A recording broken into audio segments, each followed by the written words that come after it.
Good morning YouTube, it is 3:10 in the morning. I'm just leaving Norwich. I'm on my way to Gatwick Airport. As you've probably gathered from the title to the video, something quite exciting coming up today. Off to Basel in Switzerland, to Baselworld, which is probably the biggest watch and jewellery show certainly in Europe, if not in the world.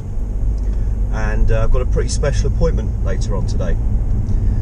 So I'm on my way. Hopefully it should be a fairly easy run, and I'll see you at Gatwick.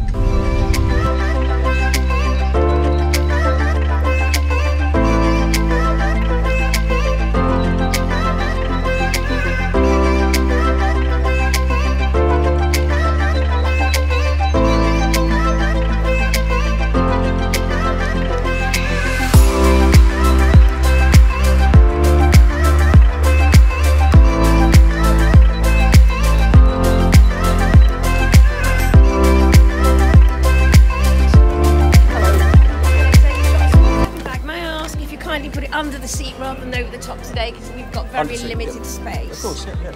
Bless you, thank you, Stuart. 14A. Thank you very much.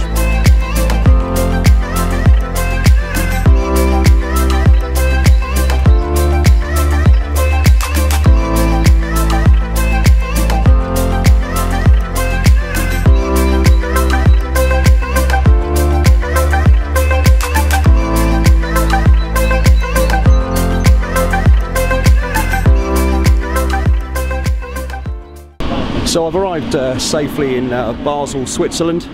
Just making our way to the main show entrance now to check out Baselworld 2018.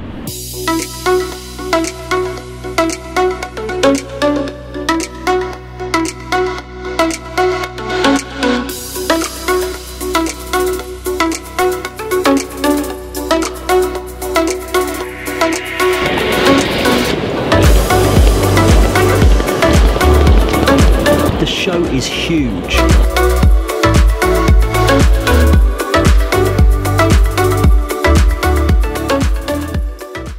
Walking through the avenues at Baselworld, the first thing that strikes you is the incredible amount of work and expense that all of the exhibitors have gone to. These stands are created just for this show and then disassembled after the fair is over. One thing is for sure, this is not a consumer show. Unless you've got a VIP appointment with one of the stands, then security is tight and you're not going to get beyond the gatekeeper. It's still worth a visit if you're a watch enthusiast, because there's lots to see, but just be aware that you're not going to be trying on your favourite timepiece unless you've specifically got an appointment to do so, and that really means being a watch dealer or distributor.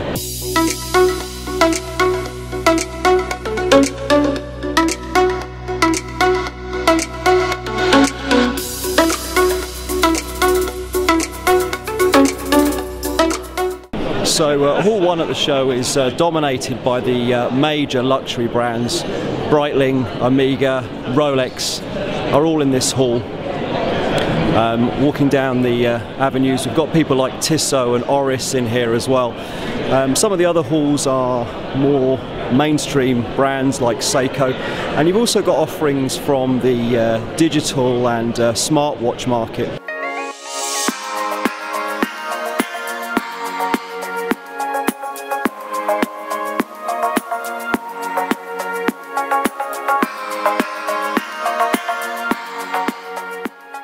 So I'm here at the Breitling stand, and very lucky to have an interview with the CEO of Breitling, George Kern, who's going to tell me a little bit more about Breitling's range changes and their plans for the future.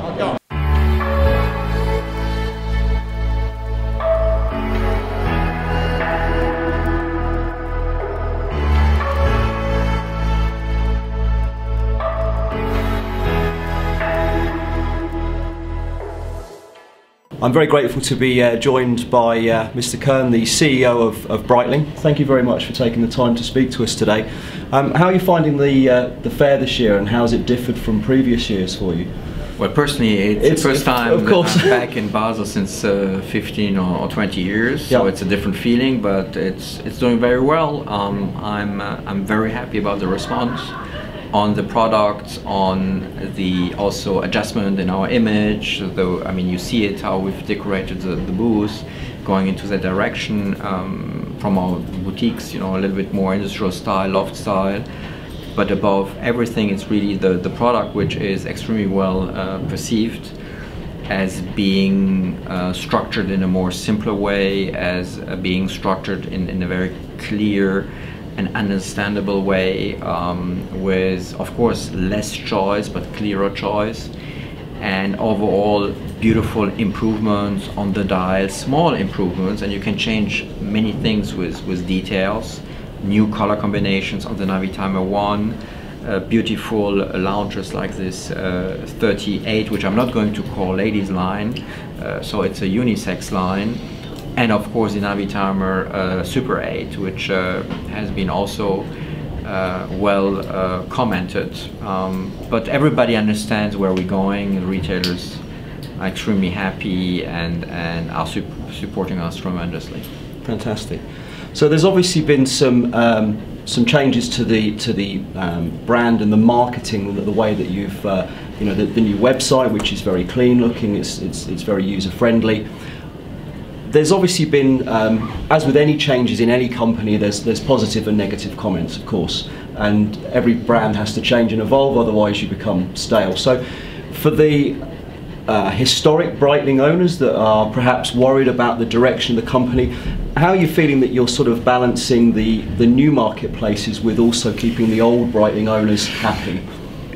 That's a very interesting question, because I've never experienced in a brand two so different communities. The vintage community asking for smaller products, for products without a date, for elegant watches, you know, reflecting what we used to have in the 40s to the 70s, late 70s. And then we have, of course, the recent past Breitling owners and lovers who insist on having big watches, big pilot's watches.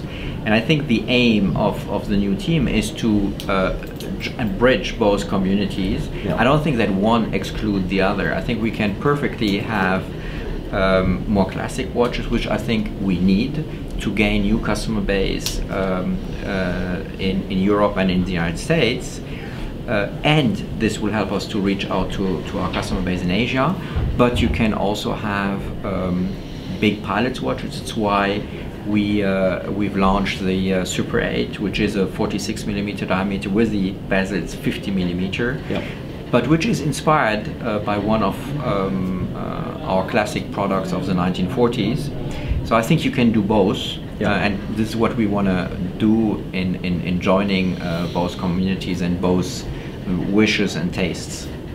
And in terms of getting the new product out into the marketplace, you've obviously had a bit of a redesign with the boutiques as well. Yes. Is that something that you're going to continue to roll out? Is it going to be more boutiques and less dealers, or is there still going to be the mix of? No, we'll keep the same setup. We are a wholesale brand. We need the retailers, and they support us tremendously in this transformation process. But of course, we need to redecorate the current boutiques we have. So there's a lot of retrofitting to do, renovation to do, and of course we need to implement now our new corporate identity with a new display generation, with a new advertising campaign, with our squad concept, which we've started to announce, but there will be many more squads to come, and this will take time. I think that probably in a year or in 18 months you will see in a much clearer way the 360 of what Breiting is. But I think it will be still an evolution, because everything is based on the DNA of the brand. Sure. And I'm sure that all this will come along very well. You just mentioned there the squad concept that you're working on, and obviously there's some sort of hints come out on social media. How can you tell us how that's going to work in terms of the ranges in the watches? So as you know, we have now clearly segmented our lines in 3, or basically in 4, which is air, water, earth, and then a transversal line, which will be the chronomat. And for each of these areas, product areas, there will be partnerships and associations. For instance, water, we've signed with Ocean Conservancy, which is an amazing NGO fighting plastics in the oceans. And we're going to announce this afternoon a squad related to that field. I've just posted on my Instagram the Explorer squad, okay. Which also works very well, by the way, with Ocean Conservancy, but which will with the comeback of Bertrand Piccard, who used to be with Breiting with the Orbiter project. Mm-hmm.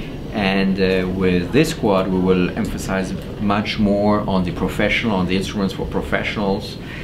So every squad will have a line to support. There will be a pilot squad, of course, with our jet team, etc., etc. So we really want to have a vertical in terms of products,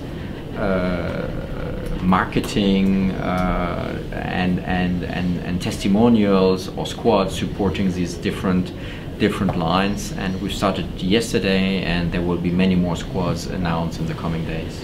So the associations that you're working on are really exciting. Norton out there on the stand looks fantastic, and obviously your long-term association with the jet team. Bentley, etc. And Bentley, are there others in the pipeline that may be coming along? Yeah, absolutely. Still in process, still negotiating. I think you need to illustrate your product. I think you need to create a dream around your product. As I said, we will find the right partnerships, sponsorships, ambassadors for each individual line.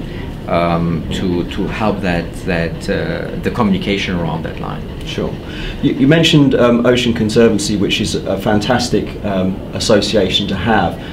How does that fit with Breitling in terms of, carbon footprint, sustainable materials? The point is, when you are engaged in such a journey, you cannot be white. Okay, what we try to be is grey, yep, or as white as possible.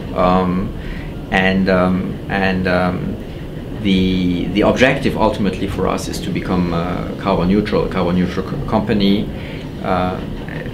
We don't have lots of carbon emissions. The biggest part of our carbon emissions in our production or at the company is probably flying around the world, yeah, and with a jet team partially. So, but this we can compensate and invest and buy carbon credits to invest. So we work on that.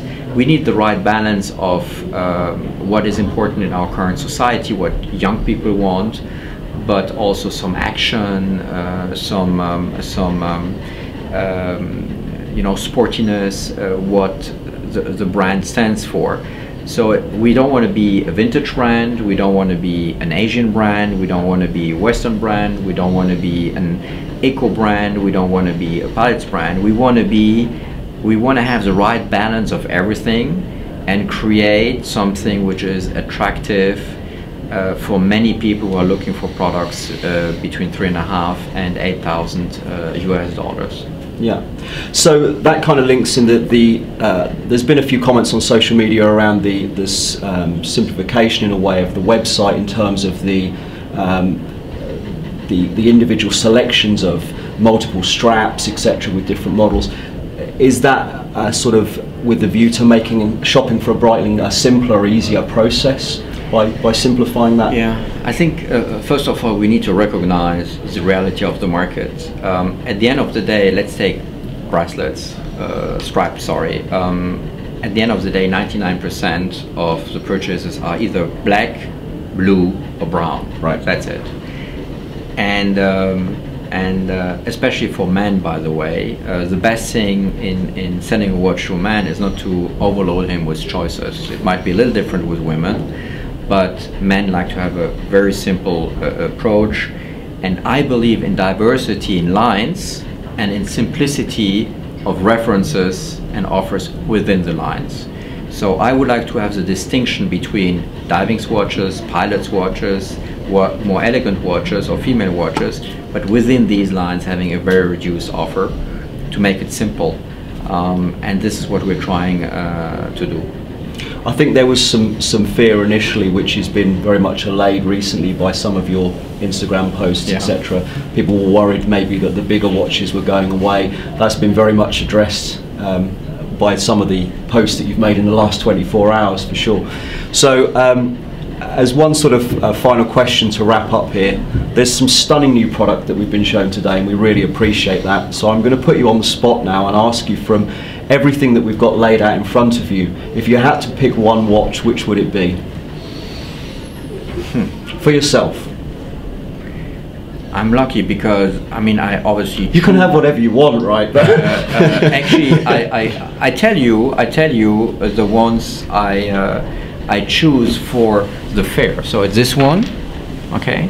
And they're all fixed, and it's I can prove it because they're all done on my wrist, huh? Right, yeah. So I took this one, which is the new Super Ocean with a panda look, which I think is very cool. Yeah. I have the Super 8 all satined with the blue dial. I have this one, which is for me the most beautiful color combination, black and blue, on the Navi Timer 1. I have the new Chronomat in matte, also blue and black. It's also adjusted to my wrist. Here's the proof. And I have the new Colt in black, with in 44 millimeters, also in satin finish, with the new indexes, applied indexes, which is also very cool. So these guys are the watches I took for the fair, but I'm lucky that I didn't have to pay for them. So the answer is 5 of them, not 1. Yeah. Oh, yeah. No, so this is my female side in me, you know. Right.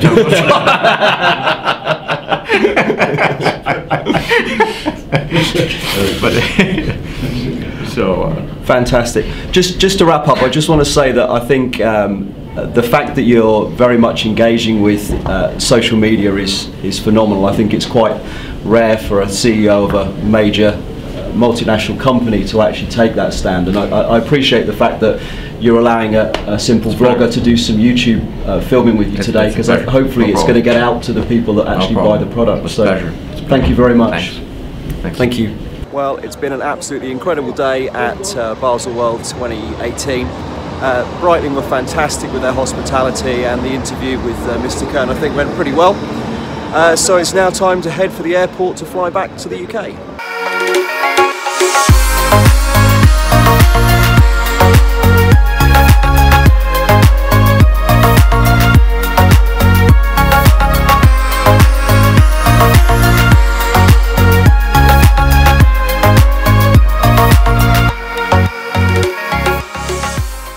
It's 1:30 AM. That means I've been up for about 23 and a half hours. It's been an extremely long day. Baselworld 2018 was amazing though. I want to say a massive thank you to Breitling for their help, support and hospitality today. Full disclosure, this video is not a paid for advertising. It's not been sponsored by Breitling. They were just good enough to host me today. Hopefully you've enjoyed this vlog. If you have, I'd really appreciate it if you'd click the red button below, subscribe, turn on channel notifications and like the video, and I'll see you in the next one.